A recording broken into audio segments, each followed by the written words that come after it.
Hello, this is Amy Khan from the Finance Doctor Global.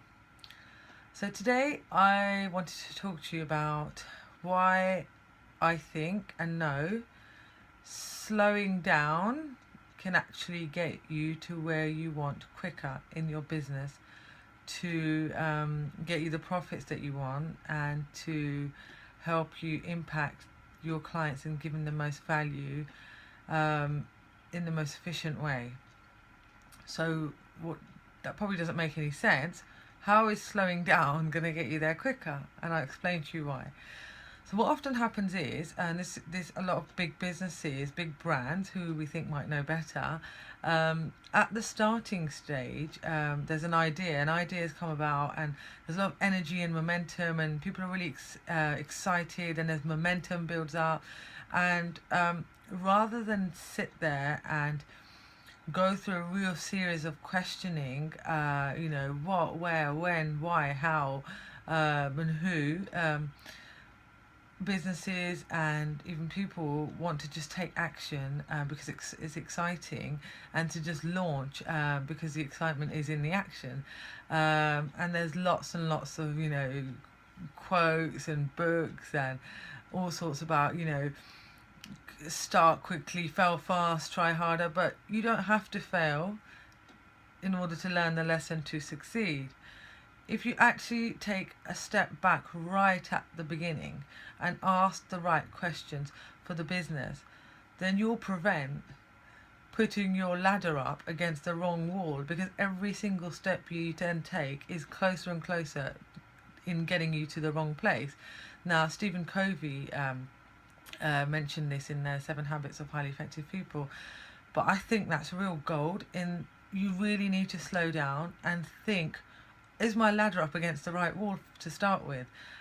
Even if it sounds really, really exciting, if it's the right idea and it is going to give the value to your clients, because at the end of the day, the thing that's going to make you the most profit, the thing that's going to allow your business to propel the most, is going to be the product or the service which gives the most value to your clients. When you give value to your clients, you don't even have to spend that much money on marketing, because what you give to your clients goes word of mouth. The value is in the work you've done. I'm sure a lot of people know about entrepreneurs who don't have to spend a lot of money, and I know some coaches who don't spend very much money on marketing themselves, because what they do is so valuable that they don't need to do that, and they always have a constant stream of work. But they've taken the time out in the beginning to really think about what they're actually doing, who their clients are, and whether they actually want to, the types of people they want to work with. They've worked out what their highest value is.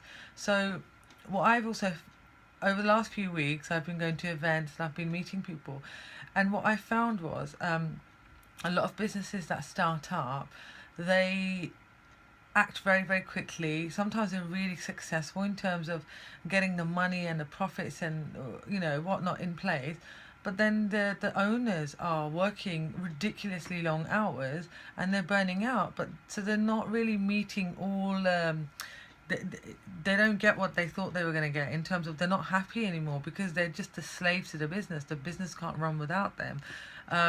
So in order to make sure that you have balance and to continue giving value to your clients, you need to focus on yourself as well, and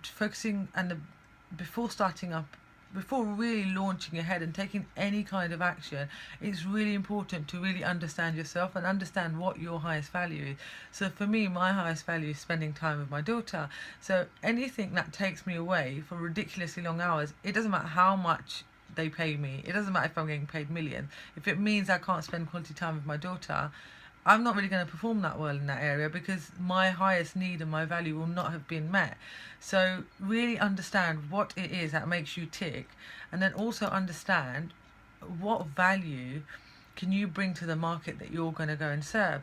So I really want to work with purpose-driven entrepreneurs to help them really drive their profits and growth, and help them get more financially savvy, and to improve their cash flows and help them understand their numbers.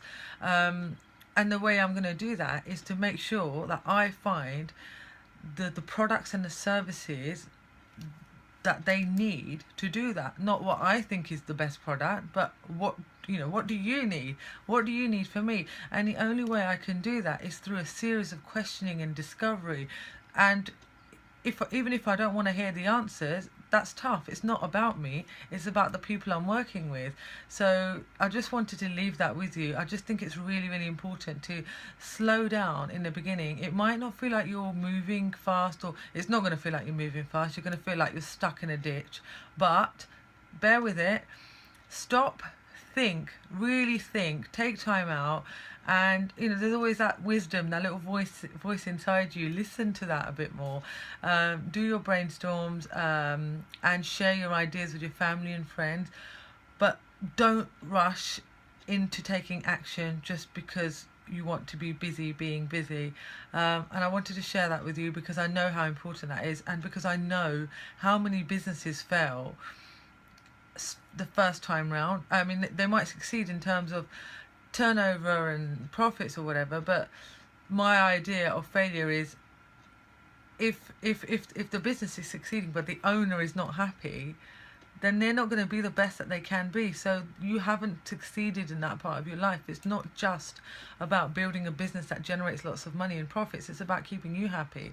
And when you're happy, the people around you are happy, and you can serve people better. You can serve your clients better. So there's a lot more. There's a deeper message in this. So I hope you find that useful. Thank you for listening. Bye-bye.